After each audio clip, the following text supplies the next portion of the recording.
अपने गुरु महेश्वर शिव के चरणों में प्रणाम करता हूँ। प्रणाम निवेदित है इस कालखंड के प्रथम शिव शिष्य वरेण्य गुरु भ्राता साहब श्री हरीन्द्रानंद जी। प्रणाम है इस कालखंड की प्रथम शिव शिष्या हम सबों की शक्ति स्वरूपा दीदी नीलम आनंद के चरणों में। पाकुड़ की इस पावन धरती पर आयोजित जगत गुरु भगवान शिव की शिष्यता और उनके गुरु स्वरूप पर बातचीत करने के लिए उपस्थित आप सभी भाई बहनों के चरणों में मेरा सादर सा प्रेम प्रणाम निवेदित।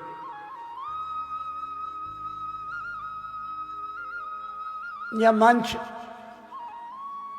जगत गुरु भगवान शिव का, इस मंच से बोलने वाला कोई साधु, कोई संत, कोई महात्मा, कोई बैरागी नहीं, बल्कि शिव के शिष्य यहां बोलते हैं। क्या बोलते हैं?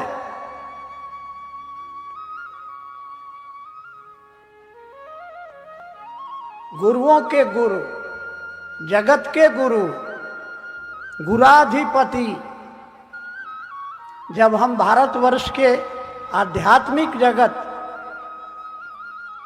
को मुड़ के देखते हैं तो हजारों हजारों हजारों साल से ये बात चली आ रही है कि शिव, भगवान शिव जगत के गुरु हैं, गुरुओं के गुरु हैं। उनके बहुत सारे रूप हैं। वो काल हैं, महाकाल हैं, महामृत्युंजय हैं, उमापति हैं, औघड़ेश्वर हैं, कपालेश्वर हैं। बहुत सारे रूप हैं और उनके बहुत सारे रूपों को प्रसन्न करके उससे कुछ पाने का अता पता भी लोगों को मालूम है। शिव मंदिरों में हम जाते हैं और एक लोटा जल चढ़ा देते हैं, गाल बजा देते हैं और वह भोले बाबा प्रसन्न होकर के हमारी मनोकामना पूरी कर देते हैं। देवघर के शिवलिंग को मनोकामना लिंग कहा जाता है। काशी विश्वनाथ के मंदिर में स्थापित शिवलिंग को विश्वनाथ कहा जाता है। उज्जैन में महाकाल का मंदिर, काठमांडू में जाइएगा तो वहाँ पशुपतिनाथ का मंदिर, यानी उनके अनेक नाम हैं। और उन नामों से, उन जगहों पर जाने से, उनसे कहने से वो सुनते हैं। वो शरीर में नहीं है फिर भी सुनते हैं। उन्हीं का एक रूप और है ज्ञानदाता। इसमें दक्षिणामूर्ति, सदाशिव और पंचानन, ये तीनों नाम उनका ज्ञानदाता स्वरूप है। और उनको कहा गया कि वो गुरुओं के गुरु हैं, वो आदि गुरु हैं, वो जगत के गुरु हैं। उनके गुरु स्वरूप से शिष्य के रूप में कैसे जुड़ा जाए? क्या होता है? गुरु से जुड़ के क्या होता है? क्या करते हैं गुरु? तो सिद्धांत तो है, कहानियां तो हैं। मुझको कहा गया, मेरे लिए विषय दिया गया, शिव की शिष्यता का उद्भव, व्याप्ति और प्रयोजन। उद्भव यानी ये जो शिव शिष्यता और शिव गुरु की बात चली है, कब चली है? तो भैया इसका अता पता नहीं है। 10,000 साल का लिखित और कुछ प्रमाण हमारे पास हैं, लेकिन उससे भी पहले से, अनादिकाल से चला रहा है कि वो गुरु हैं। और गुरु क्या करते हैं? तो शिष्य में उस परमात्मा के प्रति प्रेम पैदा करते हैं। वो जी अपने शिष्य को अपने जैसा बनाते हैं। वो गुरु हैं, वो शिव हैं तो आपको शिव बनाते हैं। अगर कोई चोर है तो वो अपने चेला को चोर बनाता है। अगर कोई पहलवान है तो अपने चेला को पहलवान बनाता है। तो प्रयोजन। अब प्राचीन काल में जो 121 नाम शिव पुराण में आता है, उन लोगों ने शिव को अपना गुरु बनाया तो कुछ सिद्धियां प्राप्त की। दुर्वासा ऋषि जिस पर बिगड़ जाते श्राप दे देते, गड़बड़ा जाता। एक ऋषि ने अपनी शरीर का हड्डियों का दान कर दिया, दधीची ने। एक ऋषि अगस्त मुनि ने समुद्र पानी में। उस शिव से ही विष्णु ने चक्र सद्वर्षण प्राप्त किया। राक्षसों के गुरु शुक्राचार्य ने मृत संजीवनी विद्या प्राप्त की। उसी महादेव से मां भगवती ने प्रतिज्ञा किया कि जन्म जन्म यही रगड़ हमारी, अब बरो शंभु नहीं तो रहो कुमारी। शादी की, पति के रूप में प्राप्त कर ली। जिसने जिस रूप में उनको चाहा उसी रूप में वो मिल गए। आइए, हमारे वरेण्य गुरु भ्राता साहब श्री हरिनारायण जी ने चाहा। आपने कहानी सुनी।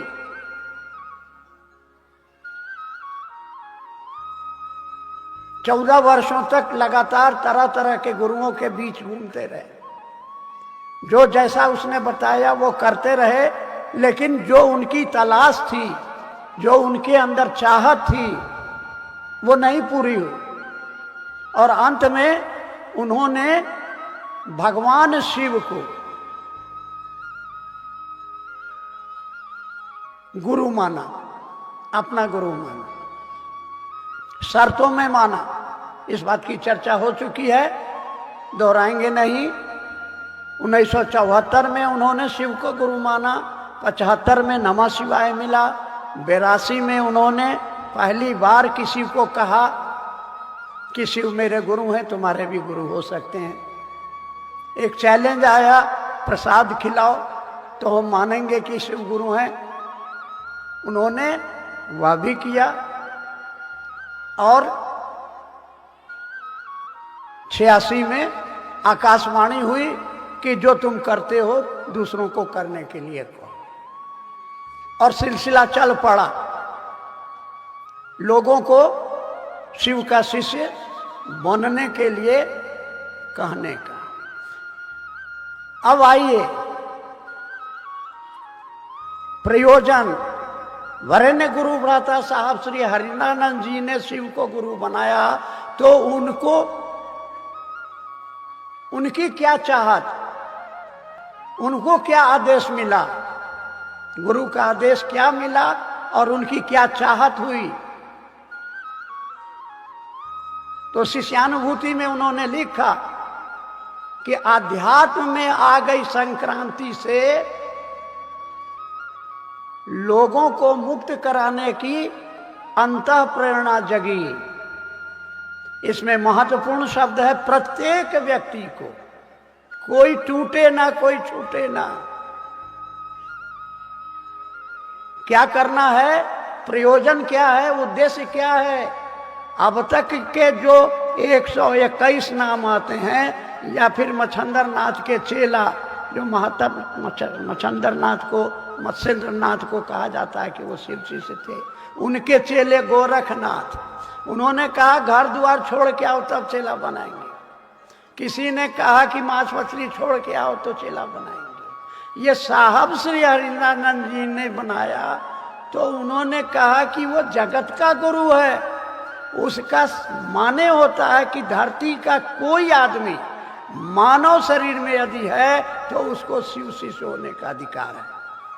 महादेव भी उसको नहीं मना कर सकते हैं, क्योंकि अगर मना करेंगे तो वो जगत गुरु नहीं कहलाएंगे।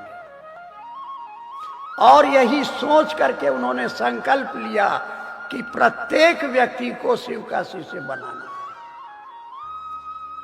86 में जब उनसे आकाशवाणी हुई, पूछा गया क्या करते हो, तो उन्होंने जवाब दिया था कि मैं लोगों को शिव का शिष्य बनाता हूं। और कहा गया, आकाशवाणी हुई, तुम जो करते हो दूसरों को करने के लिए कहो।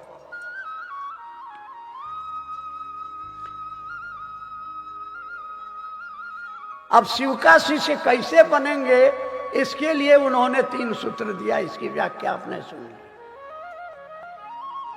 शिव का शिष्य बनने के लिए और शिव शिष्य बनकर क्या करना है, ये तीनों काम में, ये दोनों काम, शिव शिष्य बनने में और शिव शिष्य बनाने में, ये तीनों सूत्र आपकी मदद करती है। शर्त यही है कि साहब ने कहा प्रत्येक दिन मन ही मन इस विचार को कहिए। क्या कहिए कि हे शिव आप मेरे गुरु हैं, मैं आपका शिष्य हूं, मुझ शिष्य पर दया कीजिए। किसको कहिए? अपने गुरु शिव को कहिए। दूसरों को, दूसरा सूत्र दिया गया कि दूसरों को कहिए। यह शिष्य भाव पैदा करने की अनुपम विधा है।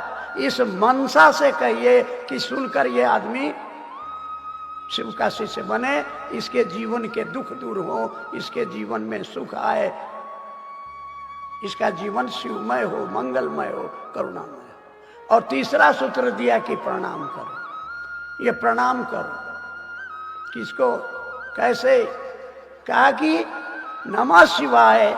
ये जो नमः शिवाय पंचाक्षर मंत्र है, क्या है? ये मंत्र शिव के समस्त स्वरूपों को प्रणाम करता है।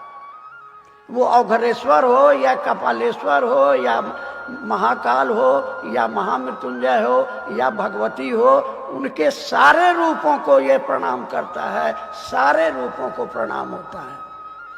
तो परिणाम क्या होता है? परिणाम मैं अपनाता हूँ एक सच्ची घटना। आज से 23-24 साल पहले, आपके बीच थोड़ी देर पहले हमारे गुरु भाई राम नारायण शर्मा जी भागलपुर से आपके बीच आए। उन्होंने अपनी कहानी भी सुनाई होगी। मैं उस उदाहरण को इसलिए प्रस्तुत कर रहा हूं कि यही साहब श्री हरिंद्रानंद जी का लोगों के बीच शिव की शिष्यता को प्रचारित करने के पीछे उनकी मनसा क्या है, उनका उद्देश्य क्या है।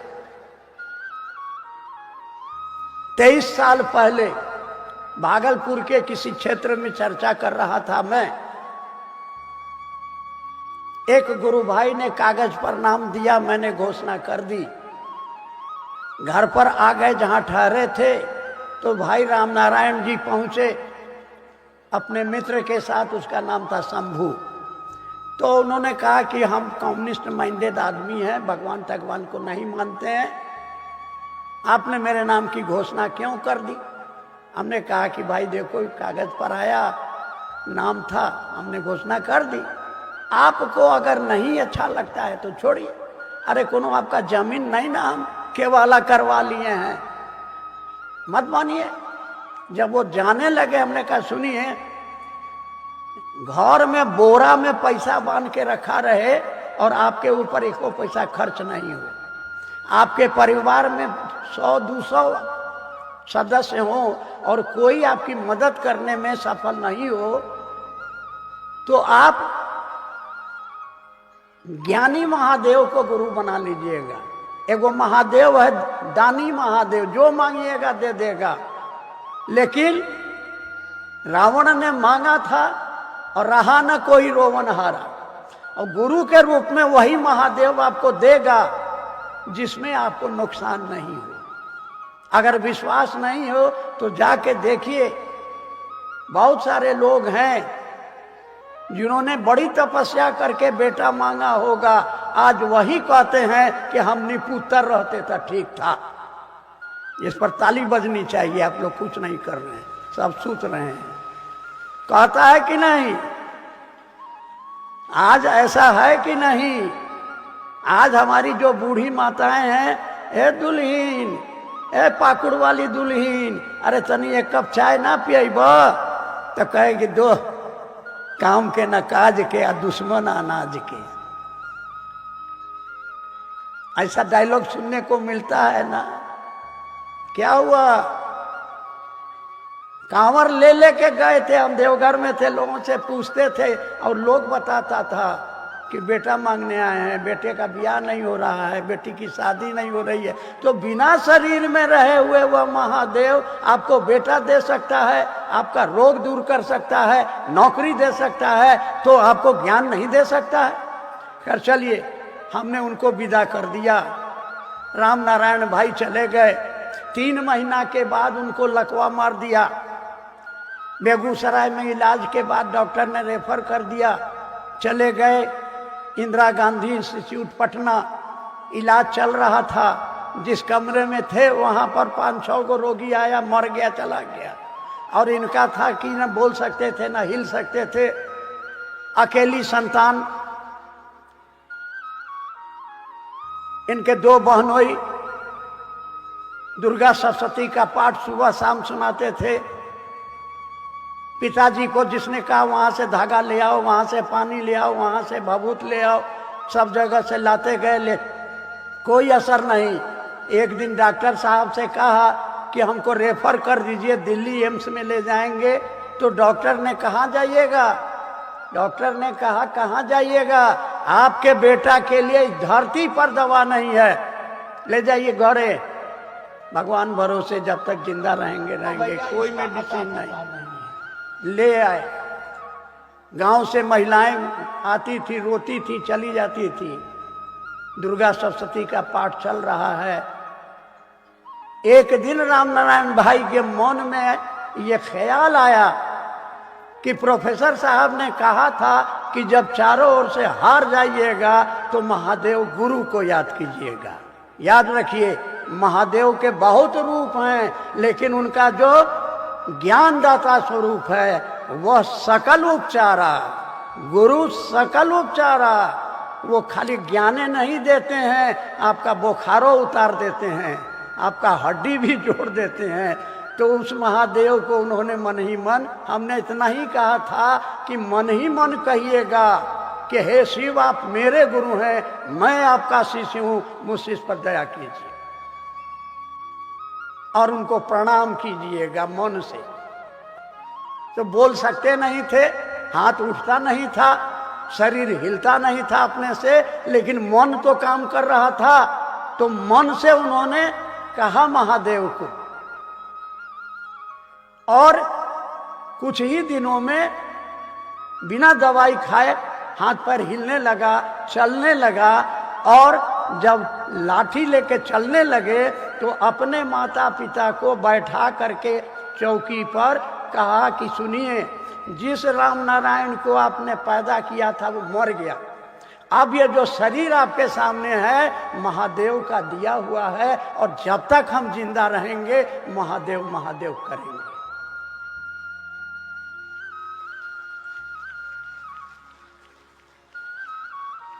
शुरू हो गई कहानी। कुछ दिनों के इधर हाल की घटना है। हम लोगों को नेपाल जाना था। हम भागलपुर स्टेशन पर उतरे। एक गुरु भाई डॉक्टर उदय हमको वहां से रिसीव करके ले गए सीधे हॉस्पिटल में। हम कह रहे यहाँ का ले आए? तो रामनारायण भैया का माता जी बेहोश हो गई हैं, कोमा में हैं, हॉस्पिटल में हैं। ठीक है, प्रणाम राम कर करके हॉस्पिटल में गए, प्रणाम किए। वो तो बेहोश पड़ी हुई थी। हमने कहा रामनारायण जी नेपाल जा रहे हैं, माँ बीमार है, कुछ भी हो सकता है, बूढ़ी हो गई है। तो उन्होंने क्या कहा, कह रहा मैं हमारे रहने से मैया ठीक हो जाएगी, थोड़े गुरु कार्य गठन में चलिए। अरे 2 घंटा में पूर्णिया जाएंगे, अगर खबर आएगी तो चले आएंगे।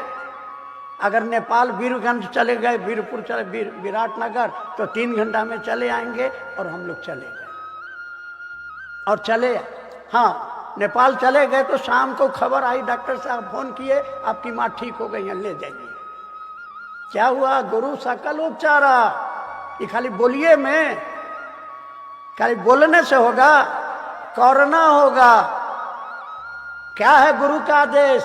गुरु ने कहा तुम जो करते हो लोगों को करने के लिए कहो।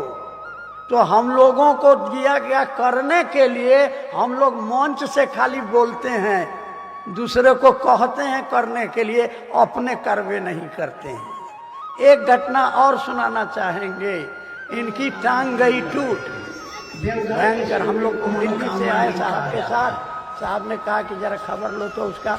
तो खबर मिली कि इनकी टांग टूट गई। गए, 5000 रुपया भी साहब भिजवाए इनको इलाज के लिए। तो वहाँ लोगों ने बताया कि ये आदमी, इनकी टांग टूट गई है, 2 पैर टूट गया है।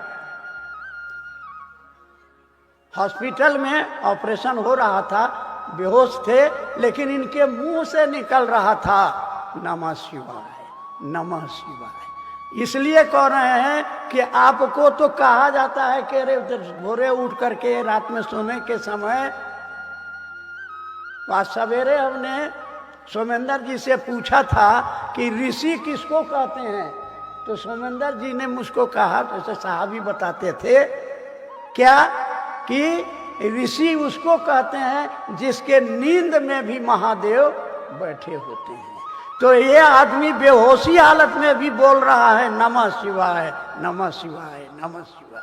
और होश में आने के बाद में कहा कि हम तो साहब के साथ घूम रहे थे।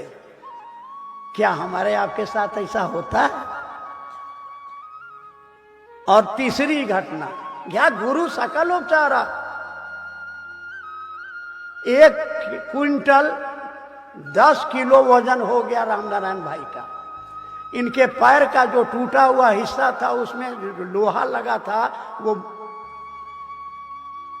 टेढ़ा होकर के बाहर निकल गया, खून बहने लगा, चलने में दिक्कत होने लगी।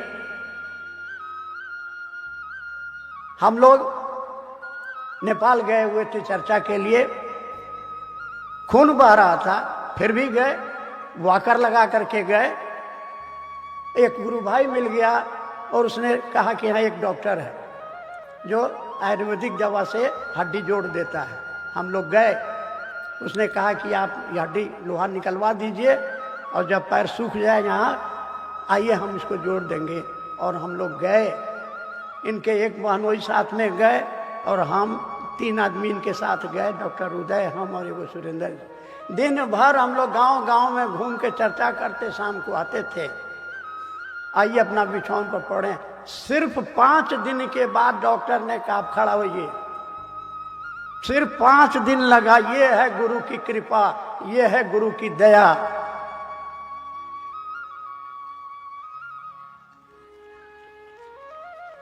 क्या किया हमने? जो गुरु आदेशित करने के लिए, हमरा मुंह से बोलिए नहीं निकले छे, हमरा लाज लगे छे, हमरा डर लगे छे, ये सब से नहीं चलेगा, ये चलबे ना, करते होबे। क्या करना होगा? लोगों को कहना होगा क्या कि शिव मेरे गुरु हैं, हे भैया हे दीदी आपके भी गुरु हो सकते हैं। केवल कहने में, आपका मात्र कहने भर से, गुरु आदेशित अनुसार करने भर से गुरु की दया मिलती है। और गुरु की दया में वो ताकत है जो आपके लौकिक पारलौकिक सारे मनोरथ को अपने आप पूरा कर देगा, आपको कहना नहीं पड़ेगा। और ये आशीर्वाद मिला हुआ है हम लोगों की शक्ति स्वरूपा दीदी नीलम आनंद के उस वचन को याद रखिए। क्या वचन है? आप ईमानदारी से गुरु कार्य करिए, आपके जीवन में आने वाले कांटों को मैं चुनूंगी और छाया की तरह आपके साथ, आपको जो धूप लग रही है ना, वो छाया बन करके आपको आपके जीवन के दुख रूपी इस धूप को छाया दे करके, कब? जब ईमानदारी से चर्चा करिए। किस लिए करिए? कि सुनने वाले का जीवन में उसका दुख दूर हो जाए, परेशानी दूर हो जाए, कर भला तो हो भला। साहब ने भी कहा है कि अगर आप ईमानदारी से इस काम को करेंगे तो महादेव दे या नहीं दे, मैं शिव शिष हरिनारायणानंद आपका मेहनताना सूद के साथ लौटा दूंगा। अब क्या चाहिए? ईमानदारी से करना है, यहाँ से संकल्प लेके जाना है और क्या करना है? ये तीनों सूत्र को करना है, लोगों को समझाना है, पद के लिए नहीं, पैसा के लिए नहीं, सम्मान के लिए नहीं। कुछ लोग इसको व्यापार बनाए हुए हैं, कुछ लोग उल्टा सीधा बोल रहे हैं, लेकिन हमको आपको साहब के प्रति ईमानदार रहना है। साहब के द्वारा जो इन्होंने संस्था को खड़ा किया है, उन्होंने जो बगिया बनाई है, उसको खाद देना है, पानी देना है, मनसा वाचा कर्मणा, इस काम को करने के लिए अपने गुरु से दया मांगेंगे, साहब दीदी से मांगेंगे, और हमारा एक ही उद्देश्य होगा जो साहब का कि प्रत्येक मानव को, प्रत्येक माने कोई टूटे ना कोई छूटे ना, सबको गुरु से जोड़ने की दिशा में कोशिश करेंगे। अब आप पूछिएगा होगा कैसे? तो गुरु की दया से, साहब दीदी के आशीर्वाद से हमको आपको खाली कोशिश करना है, खाली कोशिश करना होगा। क्यों? करते तुम ही हो, कराते तुम ही हो, नाम मेरा हो रहा है। बंगला में साहब कहा करते थे, यहाँ एक संत हुए कि আমি যন্ত্র তুমি যন্ত্রী, যেমন कराओ তেমন করি, সকলই তোমার इच्छा माँ इच्छामयी तारा तुम, तुम्हारे कर्म तुम ही करो। बस हमको आपको उन्हीं की दया के सहारे चलना है और लोगों के दिलों में शिव शिष्टता का दिया जलाना है। कोई टूटे ना कोई छूटे ना, इसी संकल्प के साथ हम आप यहाँ से विदा लेंगे। आप सभी के चरणों में प्रणाम।